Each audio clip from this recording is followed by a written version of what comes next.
What happened? Are we on? You're rolling, yeah. Well, I'll tell you what. For everybody out there new to Little Mary, this is Little Mary. She's my assistant. When she heard last week's program about flirting with those girls over 50, she said she didn't care if they were living or not, that I was spoken for. So any little dogs out there, disregard my flirtation. And for all you handsome women still willing to make a fool of yourself in the dark, we're open for business.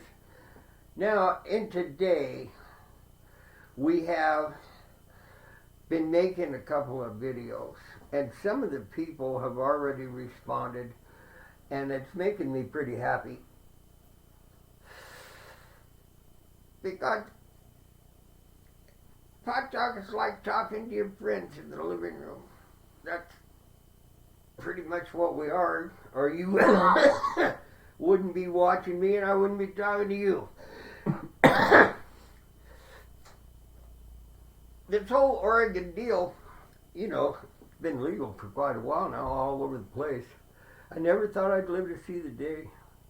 I've been guerrilla farming for over 50 years. And it was pretty sketchy in them days. A guy could end up in places he didn't want to be, or situations he didn't want to be.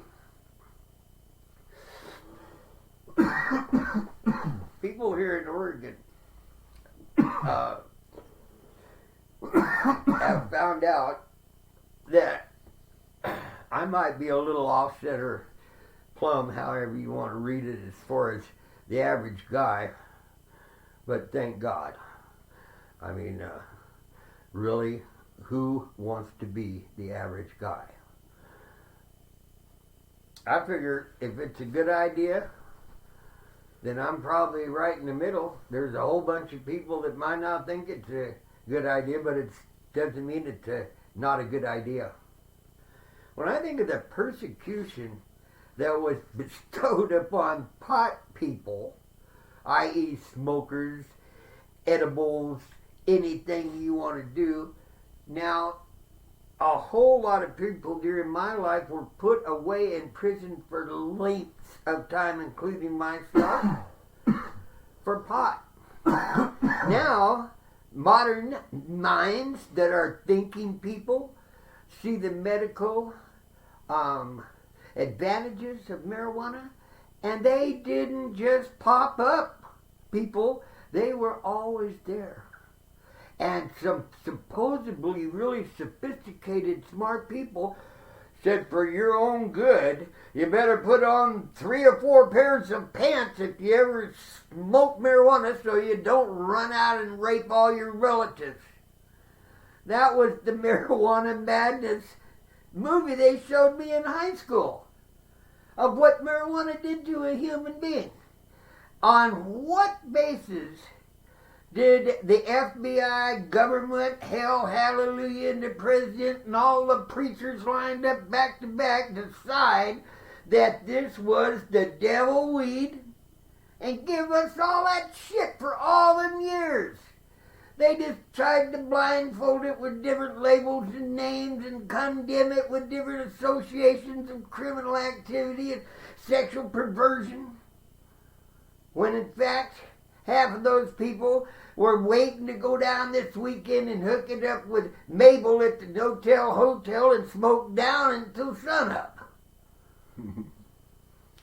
I want you to know, you politicians have been good customers of mine since the 60s. You cocaine snorting, dope doing, pill popping, going out and putting drinks in little girls' drinks because you're too stupid to get any on your own. Screwing rubber duckies ain't my idea of a hot date. But each to their own. I'm not trying to say anything bad. I'm trying to say things that are ugly and no good and stupid. I've got most of those covered. As far as anything educational, my son has cautioned me against giving medical advice on my show.